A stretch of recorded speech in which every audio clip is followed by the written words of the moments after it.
They call them markets, like that word still means something. But these aren't just places to shop. Today we dive into three of Da Nang's most chaotic arenas. One built for tourists, one soaked in local grit, and one stuck somewhere between hustle and hallucination. You can walk away with fresh shrimp, a pair of knockoff Crocs, or a full-blown identity crisis. Depends what kind of deal you're after. No more talking. Time to get our hands dirty.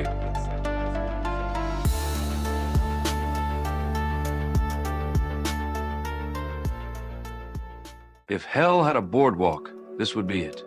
Santra Night Market, where the air smells like calamari and motorbike exhaust. Here, the rules of engagement are simple. Move fast, pay cash. Don't ask too many questions. This isn't just a night market. It's a stage lit with seafood. Lobsters sit motionless in metal trays, looking more like props than dinner. The meat wheel turns slowly, its rotation hypnotic, greasy, and oddly comforting. A vendor fans his bald head with the rhythm of someone who's done this 1,000 times. Not for tips, but for the vibe. Coconut ice cream is spread, scraped, and rolled into tight spirals, while tourists hover nearby, unsure if they're supposed to film it, eat it, or both. The repetition is everywhere, but the prices are a beautiful mistake. Too low to make sense, too good to question. At some point, you pause, beer in hand, letting the noise of the market swirl around you without pulling you in. It's a moment of stillness, barely earned, just long enough to forget which direction you came from. Then, almost without deciding, his feet pull away from the crowd, past the edge of the stalls and into the shadow of the bridge. The dragon looms above, lit from below, coiled in silence, while fireworks crack in the distance. He doesn't stay long. On the way back, he drifts into an alley behind the stalls, pulled in by the sound of drunken laughter and clinking bottles. Another beer appears, colder than expected. He sits with locals. No shared language, but mutual understanding. This is part of the ritual. He never found the end of the market, only a point where it stopped mattering. The stalls blurred together, a smear of seafood, sunglasses, and neon sweat. By the time he wandered back through the main drag, the meat wheel was still spinning, the coconut ice cream still rolling, and the same song was still looping through busted speakers. But something had shifted. Maybe it was the beer, maybe the dragon, or maybe the realization that this wasn't a market at all. It was a living thing. And it didn't care if he ever left.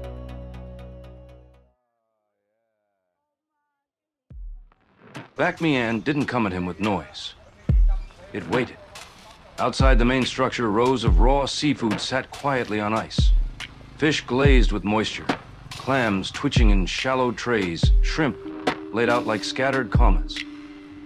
No spectacle, no performance, just the materials. He moved slowly past the stalls, the air sharp with salt and metal. No one offered a greeting. This part wasn't for tourists.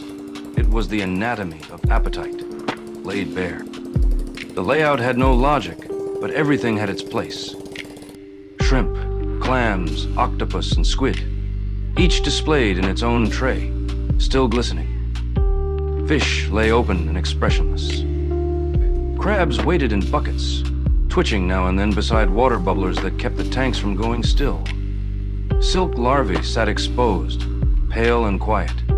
Oysters, more clams, and raw pork cuts filled the gaps. Near the end of the row, live ducks shifted, secretly knowing that this could be their last day. Fruits and vegetables took up the opposite side. Herbs laid flat, mushrooms heaped. Fried rice crackers stacked in towers, and watermelons lined up like cannonballs ready for a revolution. It was clinical and chaotic all at once. Nothing arranged for beauty, but all of it ready. He didn't stay long. This wasn't a place built for lingering. An Market wasn't built for comfort. It was built to sell. And everything's on the table. Outside, beauty products, nuts, sun hats, and fishing gear stacked like it's a garage sale from 5 different realities. Inside, it only gets louder. Spices, watches, wallets, no categories, no labels, just rows of stuff, and the feeling that somewhere in the chaos, something is waiting to be found. Outside, the stalls didn't match. There were fishing nets, ropes, traps, and fishing poles. Who was going to teach me how to use these nets? And then, out of the blue, sun hats.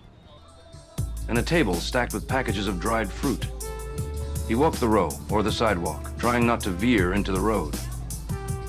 Just scanning from object to object, trying to understand what connected any of it.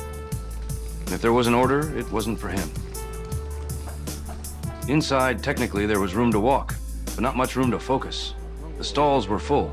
Spices, sauces, dried meats, fruits, and watches. Each one overstocked and slightly overwhelming. Toward the back, there was a section of stainless steel counters.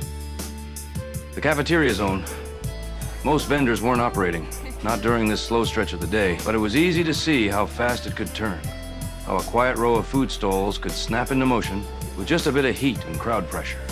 Even half asleep, the market felt like it could wake up at any moment. Upstairs, the structure fell apart, even though the building opened up. After the stairs, the space narrowed into tight corridors strung with t-shirts and synthetic dress. He moved through sideways, brushing past people who would rather brace for impact instead of turn their body. Crocs overflowed from makeshift shelves. Hawaiian shirts hung in repetitive clumps. Knockoff clothing was everywhere. Fake designer labels, imitation sportswear, logos that almost passed at a swap meet. There were no signs, no clear exits, just a maze of fabric, plastic soles, and flickering overhead light, and the constant echoes of bartering. It didn't feel like shopping. It felt like pushing through someone's overstuffed closet during a fire drill. He came in looking for something simple. Maybe a souvenir, maybe a pair of socks. But somewhere between the second fake Adidas rack and a bin of unlabeled chili powder, the original plan fell apart.